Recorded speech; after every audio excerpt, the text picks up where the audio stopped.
Taktik Cina bocor, Indonesia tak gentar kirim lagi pasukan TNI ke Natuna. Ini alasannya.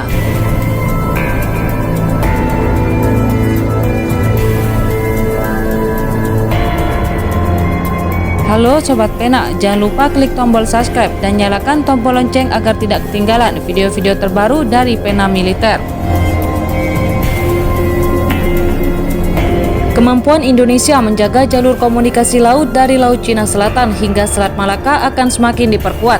Ini tidak baik untuk Cina setelah Indonesia resmi membeli armada tempur baru dari Prancis dan Amerika Serikat.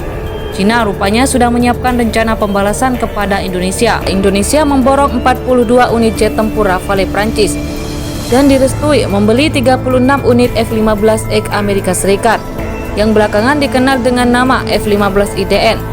Perusahaan intelijen risiko mengungkap jika Cina kemungkinan akan melakukan taktik balasan kepada Indonesia setelah TNI diperkuat di Natuna. Perkembangan militer Indonesia akan meningkatkan ketegangan dengan Cina di perairan yang disengketakan di utara Kepulauan Natuna, memaksa Jakarta untuk menerima potensi kerugian ekonomi dari pembalasan Cina. Pada pertengahan November, Angkatan Laut Cina menggunakan meriam air untuk mencegah kapal Angkatan Laut Filipina memasok pelaut di Second Thomas Shoal. Insiden tersebut menunjukkan kesediaan Beijing untuk menekan klaim teritorialnya di Laut Cina Selatan yang meningkatkan kemungkinan bentrokan serupa dengan Indonesia, jelas perusahaan tersebut. Pembalasan Cina terhadap pembangunan militer Indonesia kemungkinan akan mencakup tarif yang ditargetkan dan kontrol impor atas barang-barang utama Indonesia. Tentara Nasional Indonesia (TNI) sendiri sejak bertahun-tahun lalu sudah membangun pangkalan militer yang berisikan batalion komposit di Pulau Natuna.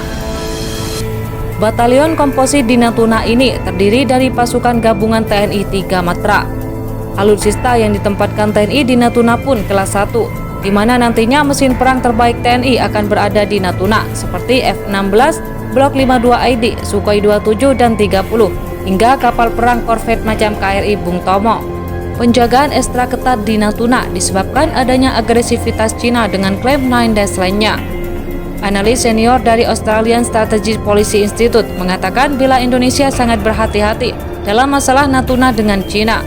Saya pikir Indonesia sangat hati-hati, selektif tentang bagaimana dan kapan bereaksi dan menanggapi ketegasan Cina, yang bahkan saya sebut provokasi di Laut Natuna, ujarnya. Mengira jika para pengambil keputusan di Indonesia akan menyelesaikan masalah Natuna.